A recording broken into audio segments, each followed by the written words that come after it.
Are you a veteran that suffers from a heart condition that the VA just doesn't want to pay you for? Well, I'm here to help. The heart is a tricky organ. Sometimes you don't know something's wrong until it's really wrong. Some diagnoses could be ischemic heart disease, coronary artery disease, congestive heart failure, atrial fibrillation, arrhythmias, or a murmur.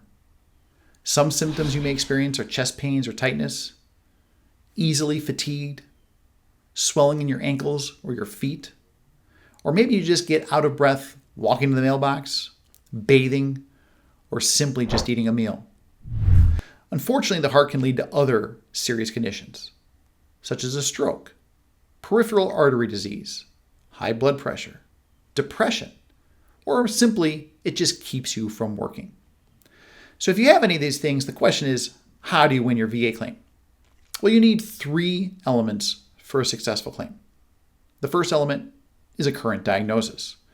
Generally speaking, you don't know something's wrong with your heart until the doctor tells you there is. So the diagnosis should be pretty straightforward. Secondly, there must be a connection to service. This here has 3 separate parts. First, it can be directly related to service. For example, maybe you had complaints while on active duty or chest pains or tightness, and that it has continued ever since then. The second element could be that it's secondarily related to service. Maybe your back and your knees are service connected, and they're so bad that it keeps you from exercising. And now you've gained weight, and now you've got a heart condition. The third element is that it could be presumptively related to service. More often than not, this applies to Vietnam veterans who are exposed to Agent Orange. But you must have a specific diagnosis of either ischemic heart disease or coronary artery disease for the VA to concede that your exposure caused these conditions. And then the third big element that you must have is a medical opinion that says that it is as likely as not that your current diagnosis is either directly related to service or secondarily related to something else. In other words, just a 50% chance that there's a relation. Like I said before, if it's a presumptive connection, then you don't need a medical opinion for it.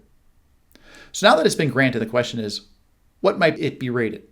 It could be 0, 10, 30, 60, or 100%.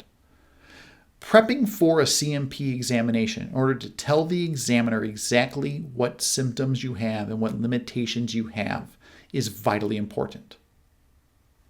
Navigating the VA system is complex and confusing. But if you do it right and you get the benefits that you deserve, then you're able to provide for your family. And that's all anybody wants. My name is Chris Bodie, and I'm a senior advocate here at Veterans Health Group.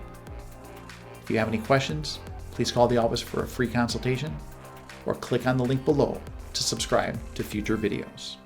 Thank you.